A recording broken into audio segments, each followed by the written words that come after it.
ಕನ್ನಡಿಗರ number 1 choice Kannada matrimony. ನಾವು ಮಾಡ್ತಾ ಇದ್ದೇವೆ. ನೀರಿಗೆ, ಸೂರ್ಯಕ್ಕೆ, ದೇವರಿಗೆ, ಯಾವುದೇ ದೇವರು ಇರ್ಬೋದು. ಈಗ ನಮ್ಮ ಕ್ರಿಶ್ಚಿಯನ್ ಚರ್ಚ್ಗಳಿಗೆ ನಮ್ಮನ್ನ ಬಿಡಲ್ವಾ? ಇಲ್ಲ ಅಂದ್ರೆ ನಮ್ಮ ಮಸೀದಿಗಳಿಗೆ ಬಿಡಲ್ವಾ? ಇಲ್ಲ ನಮ್ಮ ಗೊಮಟೇಶ್ವರನ ಜೈನ್ ಧರ್ಮಕ್ಕೆ ಪೀಠಕ್ಕೆ ನಮ್ಮನ್ನ ಬಿಡಲ್ವಾ? ನಮ್ಗೆಲ್ಲರಿಗೂ ಕೂಡ ಪ್ರವೇಶ ಇದೆ. ಬರೀ ಅವರು ನೀವು ಯಾರು ಬರಬಾರ್ದು ಅಂತ ಯಾರು ಅವ್ರು ಏನಾದ್ರು ಹೇಳ್ತಾ ಇದ್ದಾರಾ? We can't tell it. It is A government property, it is not A private property. ನಿಮ್ಮ ಸ್ಟೇಟ್ಮೆಂಟ್ಗೆ ಎದುರಿರೋರು ಕೂಡ ಅವ್ರ ಪಾಪ ಅವ್ರಿಗೆ ಈಗ ಬಿಜೆಪಿ ಜೊತೆ ಸೇರ್ಕೊಂಡ್ಬಿಟ್ಟಿದಾರಲ್ಲ ಅವ್ರ ಹಿಸ್ಟ್ರಿ ಮರ್ತು ಬಿಟ್ಟಿದ್ದಾರೆ. ಅವ್ರ ಹಿಸ್ಟ್ರಿ ಮರ್ತು ಬಿಟ್ಟಿದ್ದಾರೆ. ನಾನೊಬ್ಬ ಹಿಂದೂ, ನಾನು ಚಾಮುಂಡೇಶ್ವರಿ ಆ ತಾಯಿ ಬಗ್ಗೆ ಅಪಾರವಾದಂಥ ವಿಶ್ವಾಸ ಇಟ್ಟು ಆ ತಾಯಿಗೆ ಹೋಗಿ 2,000 ರೂಪಾಯಿ ದುಡ್ಡಿಟ್ಬಿಟ್ಟು ನಾನು ಸಿದ್ದರಾಮಯ್ಯನವರು ಪ್ರಾರ್ಥನೆ ಮಾಡಿಕೊಂಡು ಈ 2,000 ರೂಪಾಯಿ ನೋಡಮ್ಮ ಎಲ್ಲರಿಗೂ ಕೊಡುವಂತ ಶಕ್ತಿ ಕೊಡು ನಮ್ಗೆ ಅಂತ.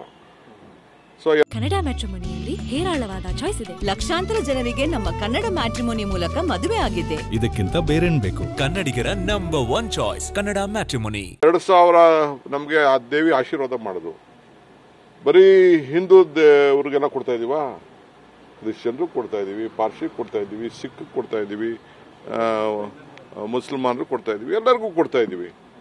ಸೊ ಇವೆಲ್ಲ ನಮ್ಮ ರಾಷ್ಟ್ರಧ್ವಜ, ನಾಡಧ್ವಜ, ಕರ್ನಾಟಕ ಧ್ವಜ, ಇವಕ್ಕೆಲ್ಲ ಕೂಡ ಜಾತಿ, ಧರ್ಮ, ಬಣ್ಣ ಕಟ್ಟೋದ್ರಲ್ಲಿ ಅರ್ಥ ಇಲ್ಲ.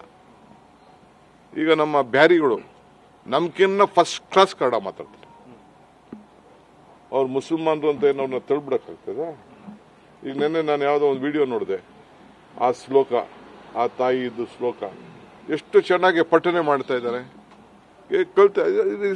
ಲೈಕಿಂಗ್ ಅವರು ವಿಚಾರ ಅರ್ಥಕೊಂಡಿದ್ದಾರೆ, ಅವ್ರು ತಿಳ್ಕೊಂಡಿದ್ದಾರೆ. ಸೊ ಅದಕ್ಕೆ ನಾನು ಕೂಡ ಯದುವೀರವ್ರಿಗೆ, ನೀವು ಬಿಜೆಪಿ ಸೇರ್ಕೊಂಡಿರ್ಬೋದು, ಪಾಪ ಬಿಜೆಪಿ ಅವ್ರನ್ನ ನೀವು ಓಲೈಕೆ ಮಾಡಿ. ನಾನೇನು ಹಿಂದೂ ಅಂತ ನಾನು ಯಾರನ್ನು ಓಲೈಕೆ ಮಾಡಕ್ ನಾನು ಮಾತಾಡ್ತಾ ಇಲ್ಲ. ಎಲ್ಲರಿಗೂ ಅವಕಾಶ ಸಿಗಬೇಕು. ಪ್ರಾರ್ಥನೆ ನಮ್ಮ ಸೊತ್ತಲ್ಲ,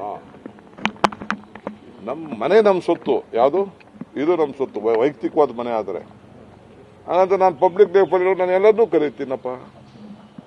ನೀವು ಹೇಳಿ, ಯಾವ ಹಿಂದೂ ದೇವಸ್ಥಾನದಲ್ಲಿ ಬೇರೆಯವ್ರನ್ನ ಬರಬೇಡ ಅಂತ ಹೇಳಿದ್ದಾರೆ? ಹೇಳಿ, ಯಾವ್ದಾದ್ರು ಒಂದು ದೇವಸ್ಥಾನದಲ್ಲಿ ಹೇಳಿ.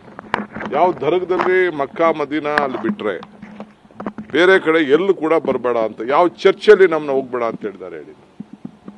ಗುರುದ್ವಾರಗಳಲ್ಲಿ ಎಲ್ಲಿ ಹೋಗ್ಬೇಡ ಅಂತ ಹೇಳಿದ್ದಾರೆ? ಕೇಳಿ, ಎಲ್ಲೂ ಇಲ್ವಲ್ಲ.